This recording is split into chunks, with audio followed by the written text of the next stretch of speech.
ముందుగా నాకు ఈ అవకాశం ఇచ్చినందుకు మీకు నమస్కారాలు. ఈ 16వ శాసనసభలో అడుగు పెట్టడానికి నాకు అవకాశం కల్పించినటువంటి మాన్యశ్రీ శ్రీ నారా చంద్రబాబు నాయుడు గారికి, లోకేష్ బాబు గారికి, అలాగే అచ్చెన్నాయుడు గారికి నా మనస్ఫూర్తిగా ధన్యవాదాలు, నమస్కారాలు తెలియజేసుకుంటున్నాను. అలాగే బాపట్ల, ఒంగోలు పార్లమెంటు పరిధిలో ఉన్నటువంటి నాతో పాటు వచ్చినటువంటి శాసనసభ సభ్యులు, మరి ముఖ్యంగా మంత్రివర్యులకి నమస్కారాలు. ముఖ్యంగా చీరాల ప్రజలు నన్ను ఈ అసెంబ్లీలో కూర్చున్నటువంటి అవకాశం కల్పించినందుకు వారికి ధన్యవాదాలు, నమస్కారాలు.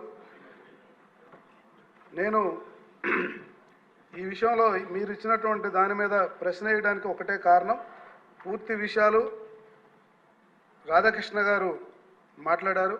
నేను కూడా నా విజ్ఞప్తి ఏంటంటే సూత్రధారులు, పాత్రధారుల మీద ఖచ్చితంగా చర్యలు తీసుకొని కఠినమైనటువంటి నిర్ణయాలు తీసుకోమని చెబుతూ ఒక అవకాశం నాకు ఇవ్వాలి. మీరు ఈ రాష్ట్రంలో గత 5 సంవత్సరాలు జరిగినటువంటి విధ్వంస పాలన మీద, దుర్మార్గమైనటువంటి పాలన ఏదైతే జగన్మోహన్ రెడ్డి గారు చేశారో అది వారికి తెలియదన్నట్టుగా, దొంగే దొంగ దొంగ అన్నట్టుగా వారు ఈ రోజున దేశంలోనూ రాష్ట్రంలోనూ అరుచుకున్నా దానికి సమాధానం ఎక్కడో ఎత్తుక్కోవాల్సిన అవసరం లేదు.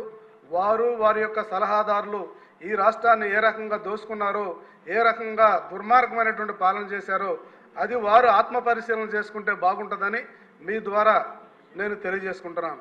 అలాగే ఈరోజు మీరు శాసనసభాపతిగా రావడం నా అదృష్టంగా భావిస్తున్నాను. మొట్టమొదటగా 1980-81లో నేను ఇంటర్మీడియట్ చేస్తున్నప్పుడు ఆ రోజు మిమ్మల్ని ప్రత్యక్షంగా నేను మిమ్మల్ని కలవడం జరిగింది. మొట్టమొదటి రాజకీయ నాయకులు మీరు.